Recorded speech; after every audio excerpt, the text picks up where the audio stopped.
ค่ะขอต้อนรับเข้าสู่ช่องปลาจำลองสหายหลายคนค่ะวันนี้มางานบุญค่ะ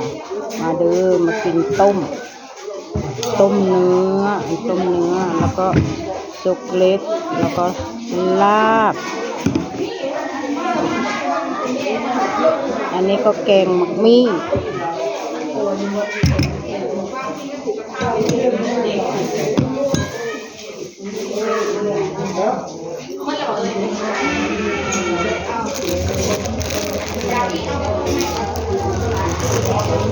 มาค่ะมากินด้วยกันด้วยอีกทีลูกเล็กนี่คือใดโอ้เห็ดเป็นก้อนใช่ไหมลูกเล็กคุยเข้าไปเพื่อก้อยอันนี้จ๊ะแม่นข้าวบ่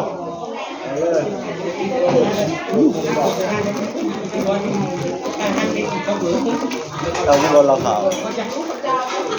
มีอยู่บ่เบียร์มีอยู่บนเอามาคนนึงมือแรงก็มาอีกอ่ะก็อย่างอ่ะแง่อีแง่เมื่อแล้วบ่มันจะย่างจานหมด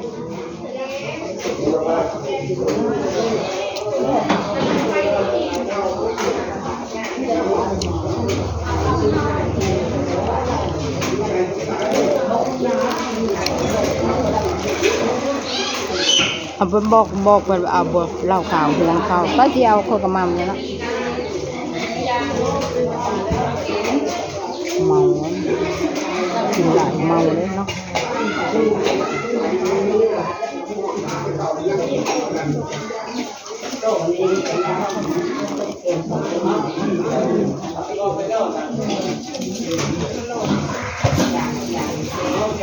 มันลงมาไหม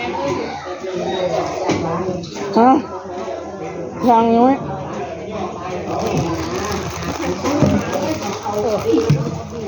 มันก็มีตักมาเก็บ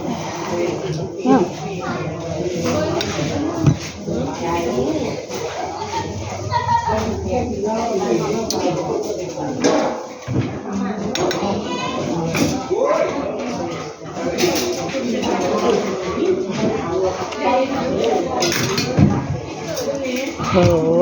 ปลาแขกพิเศษบ่เมนปลาลงแขกพิเศษบ่ได้เฮาไม่ได้กินละเฮาเปิดจากแขกพิเศษน้ำมันเดียวใบลองไม่มาไม่ได้กินแล้วหรอว่าเป็นเรื่องว่าจะภาพจงเจริญก็ได้แซวลุงแล้วปลาลองหูจักเจิดปลาลองผัดคออันนี้เนาะบนบ้านกอกอ่ะเพื่อกับหูจักจะลองกินเชื่อเป็นนางดินอยู่หมดเลยนั่นได้เฮิร์นเลยนะเฮ้ยอยู่ในปูซาดคักเท่าไรเฮิร์นบ่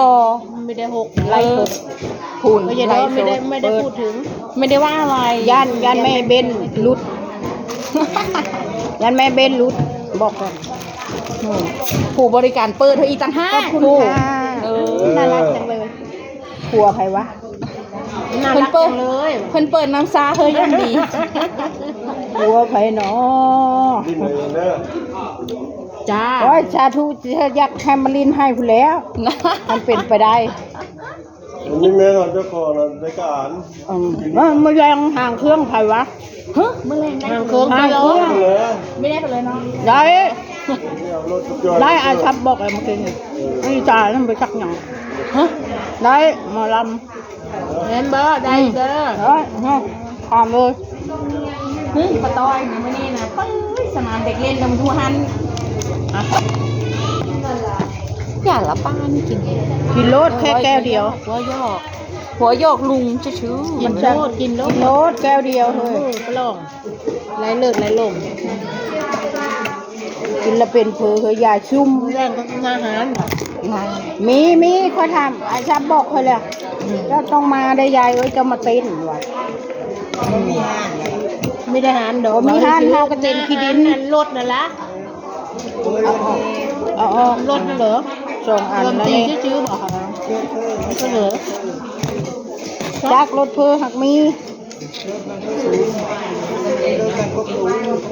ก็ชีพี่น้องลาวหันมา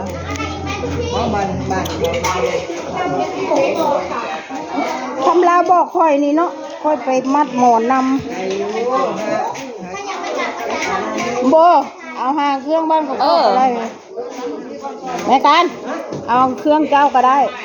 6:20ใช่ไหม เอาหางเครื่องคุณ โอเคเดี๋ยวเสนอก่อน เมื่อยไข่ไม่เอฟซีเจ้า เปิดแล้ว FC ค่อยบ่มี FC แหละ โอเคท่านี้แหละ กายให้ท่าขี้มท่าแป้งแล้วมาเต็มน้ำแล้วเจ๊ไอ้สีสันดาว มีเลยบ่ก่อนกินเหล้าก่อนกินข้าวกินเลยแก้วเดียวนี่เลยกินอะไรนะแม่ในโซนนะไม่ได้เบรกกินแท้เอาไม่ให้ดาวด้วยกันเรามาให้กินเนาะบูดแล้วอันนี้ก็ได้มันบูดมันคือบูดวะมาเหรอนี่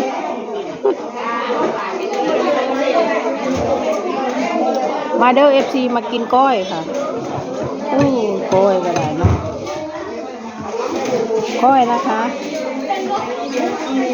นี่ชมหวังไทยมุงมาเด้อ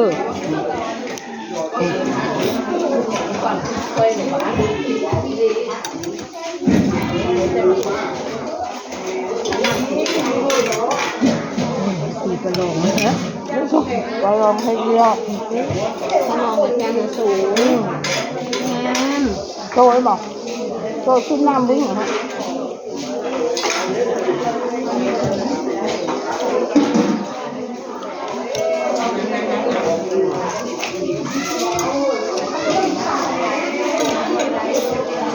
ชื่อเรื่องอีดูเลยมาอันนี้แล้วเขาก็ยังไม่ได้เห็นเขาอีดูอยู่ เมื่อแล้ว กินน้ำเดียวแล้วก็เมื่อเลยได้ เอาเลยเอา อยู่บนมือเฉยๆจ้า อย่ามาให้เด้เฮ้ยหนู เพื่อต่ำนะ ถูกกันจ้า ยี่ห้อแล้วลูกห้าง สนามเด็กเล่นพ่อแห้งละปะโตยแบบนี้เออ นั่นเด๋ยันสอดตะหยาดของดินเดี๋ยวละให้อ่ะ ไม่ว่ากันเนาะ เอาลำบากต้องเช้าเต้นนะคะค่ะเนาะต้องเช้าเต้นเจ้าโตกับเก้าอี้ให้หมดมันจริงกว่าพ่อเลยนะ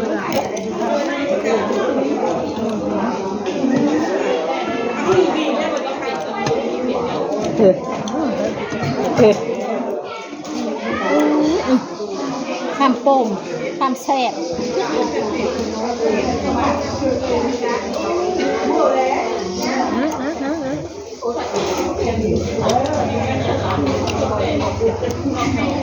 บอกมาแม่พญาอินบสิงนะแม่ว่ากินยาห้ามกินคำว่าห้ามกินดุเหรอกินละครั้งมันหวานมากเลยแขกก็ไม่ค่อยดีนะคะแขกมาแล้วบ้านเลยจะเป็นบ้านหัวหย่างหรือบ้านคำบักบุยบ้านหัวหย่างอะไรอ่ะเต็มตัวแล้วสวยจักผ้าขาวได้เลยตามด้วยนะคะแขกมาแล้วนี่แหละถึงให้แม่เตยกินจะได้ยกข้าวเร็วยกข้าวบ่ายๆเอ้ยกินสักก้อนเนื้อได้ก็ได้ดาวนี้8 นาทีหรือ9เบิ่งไงบ่เห็นทั้ง9 นาทีค่ะโอเคขอจบคลิปแค่นี้ค่ะอย่าลืมกดไลค์กดแชร์กด Subscribe กดกระดิ่งให้คุณยายค่ะของมักอย่าว่ากันเด้อของบ่มักก็บ่ให้ว้าวมันลองอันนี้แน่เป็นนางก่อนเลยเหรอ